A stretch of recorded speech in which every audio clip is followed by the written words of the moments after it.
grandeza ou majestade pra nos adorar. Seja bem-vindo ao Classe Bíblica. Nós vamos ler na nossa Bíblia Deuteronômio 8:3, Jeremias 15:16, Salmo 19, versículos 9 a 11 e Salmo 119, versículos 1 a 3. Mas ainda assim carregou nossas E te humilhou e te deixou ter fome, e te sustentou com o maná que tu não conheceste, nem teus pais o conheceram, para te dar a entender que o homem não viverá só de pão, mas que de tudo o que sai da boca do Senhor viverá o homem. Achando-se as tuas palavras, logo as comi. E a tua palavra foi para mim gozo e alegria do meu coração, porque pelo teu nome me chamo, ó Senhor, Deus dos exércitos. O temor do Senhor é limpo e permanece eternamente. Os juízos do Senhor são verdadeiros e justos juntamente. Mais desejáveis são do que o ouro, sim, do que muito ouro fino, e mais doces do que o mel e o licor dos favos. Também por eles é demonstrado o teu servo, e em os guardar a grande recompensa.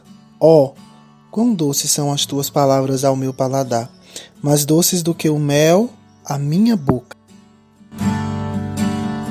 mais rejeitado dentre os homens. A Bíblia é o alimento espiritual. Eu vou ler agora Jeremias 15:16, que diz: Achando-se as tuas palavras, logo as comi, e a tua palavra foi para mim o gozo e a alegria do meu coração, porque pelo teu nome me chamo, ó Senhor, Deus dos exércitos. Assim como o alimento é para o corpo, é a palavra de Deus para o espírito. Classe Bíblica. A Bíblia fala de muitos tipos de alimentos dados por Deus ao homem. Entretanto, nem todos os alimentos consumidos pela humanidade eram permitidos por Deus.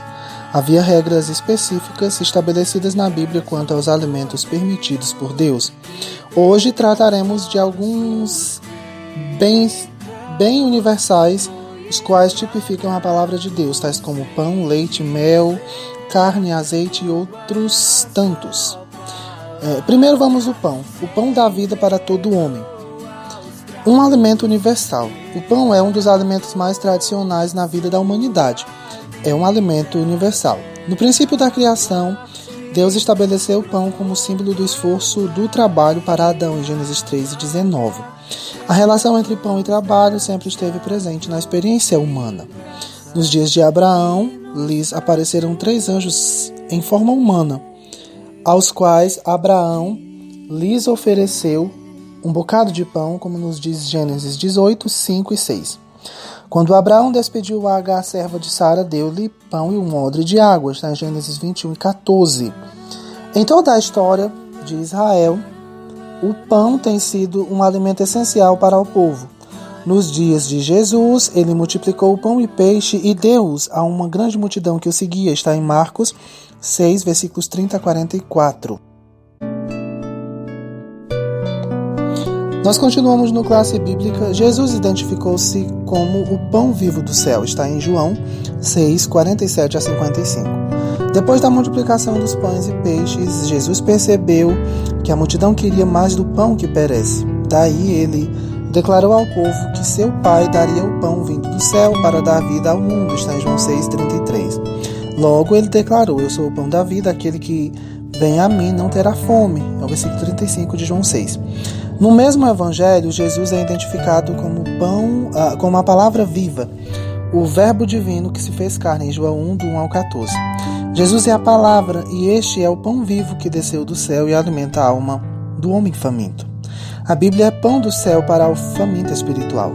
Jesus, em sua tentação, disse ao tentador: Nem só de pão viverá o homem, mas de toda a palavra que sai da boca de Deus. Mateus 4:4. O homem precisa não só de pão material que alimenta o corpo, mas também de pão para a alma e espírito. O homem exterior se alimenta do pão que perece, mas o homem interior, que é a parte espiritual, precisa do pão do céu, a palavra de Deus. O crente que não come desse pão fica desnutrido na fé. A Bíblia, o leite para os neófitos na fé. O leite é o alimento básico para o recém-nascido. Para os neófitos, a Bíblia é o leite racional. Em 1 Pedro 2,2 nos diz assim. Aqui Pedro está falando a crentes já adultos, mas que agiam como recém-nascidos, que precisam de leite, alimento indispensável ao desenvolvimento orgânico da criança. Pedro percebeu que havia crentes raquíticos espirituais necessitando ainda o leite racional. Para o neófito na fé, 1 Timóteo 3,6. A palavra de Deus é o leite que o neófito precisa. Um recém-nascido não pode ser alimentado por outra comida. Sua estrutura física não tem suporte para alimento forte e pesado. Ele precisa de algo vigoroso, mas leve, que nutra o seu organismo. Espiritualmente, a igreja precisa nutrir os seus membros com o leite racional, a palavra de Deus, para que cresçam sadios e fortes na fé. Para os crentes débeis na fé, como nos diz Hebreus 5:12. O autor aos Hebreus deparou com um grupo de judeus convertidos a Cristo que já haviam passado pela experiência cristã, haviam crescido, mas estavam agindo como crianças que precisam de leite materno. O escritor declara que o tempo de experiência não os amadureceu, pelo contrário, necessitavam de que se voltasse a ensinar os primeiros rudimentos de doutrina, uma vez que não podiam ser alimentados com alimento sólido. Ora, esse fato se repete em nossos dias. Temos muitos crentes antigos que não podem ser alimentados com alimentos sólidos e precisam começar tudo de novo com o leite da palavra de Deus, pois estão desnutridos e anêmicos na fé. O leite deve ser sem mistura. Paulo destaca que quem apacenta o gado bebe o seu leite, 1 Coríntios 9:7. Ora, a falta de genuinidade, de pureza, de honestidade, de amor, faz com que muitos pregadores e pastores de nossos dias deem o leite misturado com água, para transparecer a abundância. Desse modo, diminui a gordura e os seus elementos nutrientes. A palavra deve ser o leite sem mistura. A Bíblia, a carne para os fortes. Carne é um alimento sólido e só uma pessoa com o organismo já desenvolvido poderá se alimentar de carne. A Bíblia apresenta a carne como parte da alimentação do povo de Israel. Na instituição da Páscoa, Israel lembraria o livramento dos seus primogênitos da espada do anjo da morte com um cordeiro, tomando o seu sangue e aspergindo nos umbrais das suas portas e comendo a carne assada do cordeiro pascal, conforme nos diz Êxodo 12, 4, 5, 7 a 9. Deus estabeleceu leis de seleção para os animais que podiam ser comidos pelo povo. A carne sempre esteve presente nas refeições do povo de Israel, quando Israel saiu do Egito em sua peregrinação. E lá na peregrinação faltou carne. O Senhor enviou o maná e também carne, orientando a migração natural de cordonizes por cima do arraial de Israel, como nos diz Êxodo 16, versículos 12 e 13. Quando o profeta Elias escondeu-se junto ao ribeiro de Querite, defronte do Jordão, Deus lhe enviou pão e carne através de corvos, como nos diz 1 Reis 17, versículos 3 e 6. Aos sacerdotes, depois da ministração das ofertas pacíficas sobre o altar, deu-lhes o direito de comerem das carnes do sacrifício, conforme nos diz Levíticos, capítulo 7, versículos 15 e 16. Jesus usou uma metáfora quando declarou que daria a sua carne para ser comida, em João 6, versículos 52 a 54. Significa participar do seu corpo, do seu vigor. A Bíblia, o mel desejável de todos, como nos diz Salmos 119 e 103. O mel produzido por abelhas se constitui num dos alimentos mais desejáveis por toda a humanidade. O seu sabor agrada ao paladar. A Bíblia fala da terra sonhada e desejada por toda a semente de Abraão como a terra que mana leite e mel, em Êxodo 3, versículos 8 e 17, e em outras passagens. O Egito representava para Israel uma terra de amargura e tristeza, mas a terra de Canaã era a terra de leite e mel. A igreja, de igual modo, saiu do Egito, do mundo, e parte para uma terra de leite e mel, a Canaã celestial. O valor terapêutico do mel. Ele serve para dar sabor ao paladar, do mesmo modo como a palavra de Deus pode ser degustada ao sabor do mel espiritual.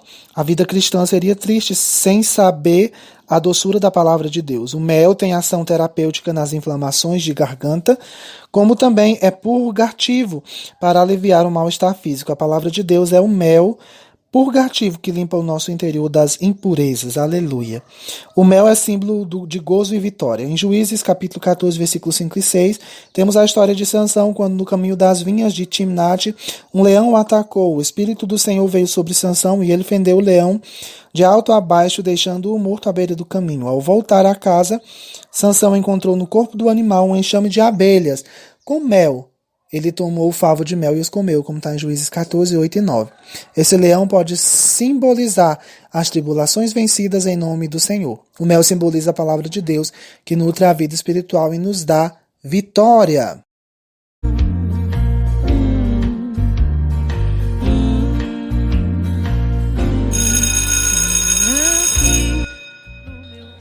Nós continuamos com a classe bíblica e nós vamos por último tratar sobre a Bíblia, o azeite, que alimenta e tempera a vida espiritual. O azeite de oliveira foi e é até hoje muito apreciado e comum, não só nas terras da Palestina, mas em todo o mundo. Nos ritos religiosos de Israel, o azeite era usado para a consagração dos sacerdotes. Isso está em Êxodo 29, 1 a 7, Levíticos 8 e 12. Em certas ofertas e sacrifícios, em Levíticos 2, 1 e Número 7, 19. Na consagração do tabernáculo, como a Bíblia nos relata em Êxodo 30, 22 a 29 e no capítulo 40, do 9 ao 10. Nas lâmpadas do castiçal do lugar santo, em Êxodo 25 e 6. Na purificação de leproso, em Levíticos 14, do 10 ao 18. Na consagração de reis, em 1 Samuel 10 e 1. De fato, o azeite tinha várias utilidades nos tempos bíblicos, como cosmético após o banho, conforme Ruth 3:3, como medicina, em Isaías 1:6. O azeite era usado como meio de troca e venda no mercado, como a Bíblia nos mostra em 1 Reis 5:11 e em Apocalipse 1:13. Na tipologia bíblica, o azeite é símbolo da alegria, como nos diz o Salmo 45:7. Símbolo da prosperidade e abundância, como nos diz Deuteronômio 32:13 e outras passagens. A falta de azeite denotava pobreza, como nos diz Joel 1:10. A unção dos reis e sacerdotes simboliza hoje a unção do Espírito Santo na vida dos seus ministros. Aleluia! Os meus olhos olham para o céu e recordam que Deus é fiel, e é de lá que o socorro vem, porque seu cuidado. A Bíblia é o nosso alimento espiritual, ela é o pão da vida para todo homem, ela é o leite para os neófitos na fé, ela é a carne para os fortes, ela é o mel desejável de todos, ela é a Bíblia, o azeite que alimenta e tempera a vida espiritual. Aleluia! O domínio de tudo nas mãos, e sabe o anseio do meu coração. Em Jó 23:12, é a Bíblia mais prezada que o alimento. No Salmo 119:50, a palavra de Deus vivifica. No Salmo 119:103, ela é mais doce que o mel. Em Provérbios 30, versículo 5, ela é a palavra de Deus que é pura. Em João 17:17, ela é a palavra de Deus que santifica. E em Isaías 40, versículo 8, a Bíblia é a palavra de Deus que é eterna. De tudo pra ti, descansa nos braços de quem te quer bem. O Pai não despreza. Não deixe de responder o questionário de classe bíblica. O nosso questionário sempre tem entre 5 e 7 perguntas, nós deixamos sempre abaixo do nosso podcast. E aí você pode responder, se você desejar, você pode mandar a resposta pra gente, tá bom? A gente recebe com muito prazer a sua resposta.